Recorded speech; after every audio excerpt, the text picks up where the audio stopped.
The boy who chose silver, a silent kind of wisdom. Once upon a time, in a peaceful kingdom, there lived a brilliant minister whose wisdom was known far and wide. His sharp mind and calm demeanor made him the most trusted advisor to the king. Whenever the king faced a difficult decision, he would always turn to the minister for guidance. Over time, the minister became the most respected man in the court and also the most envied. Whispers of jealousy began to fill the palace halls. The other courtiers, unable to match the minister's intellect, searched for any weakness to tarnish his image, and one day they found it, or so they thought. During a routine morning stroll through the marketplace, the king turned to the minister and said with a chuckle, "You may be the wisest man in this kingdom, but your son is a fool. He has no sense." The minister, startled and hurt, asked, "Your Majesty, why do you say that?" The king replied, "Every morning when I greet the townspeople, your son is there. I present him with a simple challenge. I place before him two coins, one made of silver and one of gold.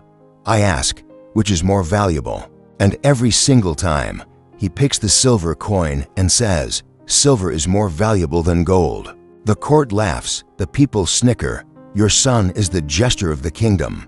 Embarrassed and confused, the minister returned home that day with a heavy heart.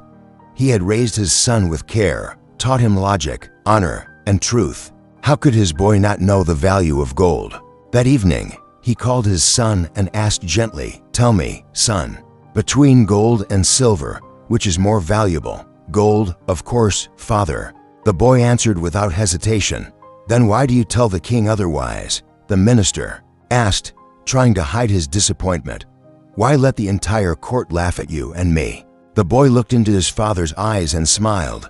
"Come, father, I'll show you something." He led the minister to his room and reached under his bed, pulling out a wooden chest. When he opened it, the minister gasped.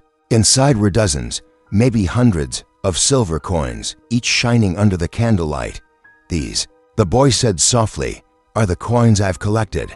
Every morning, when the king asks me that question and I choose the silver coin, he laughs, hands it to me, and walks away. If I ever say gold is more valuable and take that coin, he'll stop asking. The game will end, and so will the silver. But as long as I play the fool, I win a coin a day." The room fell silent. The minister stood there, stunned. He saw not a fool, but a quiet strategist. His son had turned a simple trick into a stream of steady reward. He had endured the mockery of others without flinching, knowing that his choice brought real value. Day after day, what others mistook for stupidity was actually patience, restraint, and long-term thinking. With deep emotion, the minister placed a hand on his son's shoulder and said, "I was wrong to doubt you. Sometimes, true wisdom is not loud. It simply acts calmly and consistently." From that day forward, when people called his son a fool, the minister would smile gently and walk away.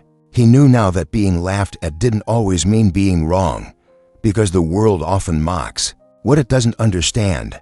And sometimes, the wisest minds wear the mask of a fool, not to deceive, but to endure.